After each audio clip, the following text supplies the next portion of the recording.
മലയാളികൾക്ക് ഏറെ പ്രിയപ്പെട്ടവരായ നന്ദഗോവിന്ദം ഭജൻസ് ഒരു ക്രിസ്തീയ ഭക്തിഗാനം ആലപിക്കുന്ന വീഡിയോ സമൂഹ മാധ്യമങ്ങളിൽ ഇപ്പോൾ വൈറലാകുന്നുണ്ട്. ഈ പരിദേവനഹോ എന്ന ഗാനമാണ് നന്ദഗോവിന്ദം ഭജൻസ് ഭക്തിപൂർവ്വം ആലപിക്കുന്നത്. കോട്ടയം വേമ്പിൻകുളങ്ങര ശ്രീ മഹാവിഷ്ണു ക്ഷേത്രത്തിൽ ഭജന അവതരിപ്പിക്കുന്നതിന്റെ ഇടയിലാണ് സംഘം ഈ ക്രിസ്തീയ ഭക്തിഗാനം ആലപിക്കുന്നത്. ഭജനയിൽ ക്രിസ്തീയ ഗാനം കൂടെ ഉൾപ്പെടുത്തിയ നന്ദഗോവിന്ദം ഭജൻസിന് അഭിനന്ദന പ്രവാഹമാണ് ലഭിക്കുന്നത്. മതസൗഹാർദ്ദത്തിന്റെ ഉദാത്ത മാതൃകയാണ് സംഘം മുന്നോട്ട് വെച്ചിരിക്കുന്നതെന്ന് ആസ്വാദകരെല്ലാം പറയുന്നു. വീഡിയോ സമൂഹ മാധ്യമങ്ങളിലേക്കും വൈറലായി മാറുകയും ചെയ്തു. വർഷങ്ങൾക്ക് മുൻപ് യേശുദാസിന്റെ സ്വരമാധുരിയിൽ പിറന്ന ഗാനമാണ് ഈ പരദേവ എന്നത്. മോഹൻ സിത്താരയാണ് ഈ ഗാനത്തിന് സംഗീതം ചെയ്തത്. അടുത്തയിടെ ഈ ഗാനം വീണ്ടും സമൂഹ മാധ്യമങ്ങളിൽ തരംഗമായി മാറിയിരുന്നു. കേരളത്തിലുടനീളം ആരാധകരുള്ള ഭജൻ ഗ്രൂപ്പാണ് നന്ദഗോവിന്ദം. 2000-ൽ രൂപം കൊണ്ട ഒരു കർക്കടക ഭജന സംഘമാണ് പിന്നീട് നന്ദഗോവിന്ദം ഭജൻസായി വളർന്നു വന്നത്. കർക്കടക മാസത്തിൽ വീടുകളിലും ക്ഷേത്രങ്ങളിലും സന്ധ്യയ്ക്ക് ഭജന നടത്തിയിരുന്ന സംഘത്തിലെ മുതിർന്ന അംഗം ഇളങ്ങൂർ രാജേന്ദ്ര പണിക്കർക്ക് രോഗം ബാധിച്ച് കാഴ്ച നഷ്ടപ്പെട്ട സമയം അദ്ദേഹമാണ് ഇങ്ങനെ ഒരു സംഘത്തിന് രൂപം നൽകിയത്.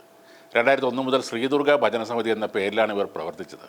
2004 മുതലാണ് നന്ദഗോവിന്ദം ഭജൻസ് എന്ന പേര് സ്വീകരിക്കുന്നത്. സർക്കാർ ഉദ്യോഗസ്ഥർ മുതൽ വിദേശത്ത് ജോലി ചെയ്യുന്നതും വരെ ഈ സംഘത്തിന്റെ ഭാഗമാണ്. ഇപ്പോൾ ക്ഷേത്രോത്സവത്തിന്റെ ഭാഗമായി നടന്ന സംഗീത പരിപാടിയിൽ ക്രിസ്ത്യൻ ഭക്തിഗാനം പാടിയ നന്ദഗോവിന്ദം ടീമിനെതിരെ വിമർശനവുമായും ചിലർ എത്തിയിട്ടുണ്ട്. ഹൃദയവിദ്യ ഫൗണ്ടേഷൻ ചെയർമാൻ വിദ്യാസാഗർ ഗുരുമൂർത്തിയാണ് അതിലൊരാൾ. അടുത്ത കാലത്തായി ഏറെ ശ്രദ്ധിക്കപ്പെട്ട ഭജന സംഘത്തിനെതിരെ രൂക്ഷമായ വാക്കുകളോടെയാണ് അദ്ദേഹം വിമർശിക്കുന്നത്. നന്ദ കുന്തിരിക്കം ഭജൻസ് എന്ന ഈ സംഘത്തെ വിദ്യാസാഗർ പരിഹസിക്കുകയും ചെയ്തു. ക്ഷേത്രവേദികൾ ക്രിസ്തീയ ഗാനങ്ങൾ പാടാൻ ഉപയോഗിക്കരുത്. ഹിന്ദുക്കളുടെ ചെലവിൽ പ്രശസ്തി നേടിയ ശേഷം ഹാലേലൂയ പാടുന്നത് വലിയ തെറ്റാണ്. നന്ദകുന്തിരിക്കം ഭജൻസ് എന്നായിരുന്നു വിദ്യാസാഗർ ഗുരുമൂർത്തി തന്റെ ഫേസ്ബുക്കിൽ കുറിച്ചത്. ഈ ക്ഷേത്രത്തിനടുത്ത് സ്ഥിതി ചെയ്യുന്ന ക്രിസ്ത്യൻ പള്ളിക്ക് ക്ഷേത്രവുമായുള്ള ബന്ധം എടുത്തു പറഞ്ഞ ശേഷമാണ് നന്ദഗോവിന്ദം ടീം ഈ ഗാനം ആലപിച്ചത്. ക്ഷേത്രത്തിലെ ദേശവിളക്കിന് പള്ളിയിലും വിളക്ക് തെളിയിക്കാറുണ്ട്. മാത്രമല്ല പരിപാടിക്ക് പാർക്കിംഗ് സൗകര്യം ഉൾപ്പെടെ അനുവദിച്ചത് പള്ളിയോട് ചേർന്നാണെന്നും ഗാനം ആലപിക്കുന്നതിന് മുമ്പായി ഇവർ പറഞ്ഞിരുന്നു. ഇതേ പാട്ട് നിങ്ങൾ യൂട്യൂബിലും മറ്റും നോക്കിയാൽ ഹിന്ദുക്കളും ക്രിസ്ത്യൻസും ഒക്കെ ഇത് പാടുന്നത് കാണാം. ശിവന്റെ ചിത്രം ഉള്ളതും യേശുവിന്റെ ചിത്രം ഉള്ളതുമായ പശ്ചാത്തലത്തിൽ ഇതേ ഗാനം പാടുന്നു. ഇതേ ക്ഷേത്ര മൈതാനത്ത് പണ്ട്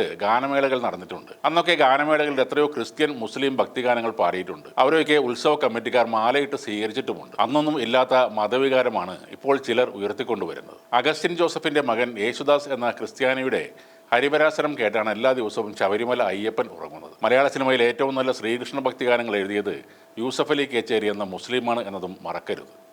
പാട്ടിനും സംഗീതത്തിനും അങ്ങനെ ജാതിയും മതവും ഒന്നുമില്ല.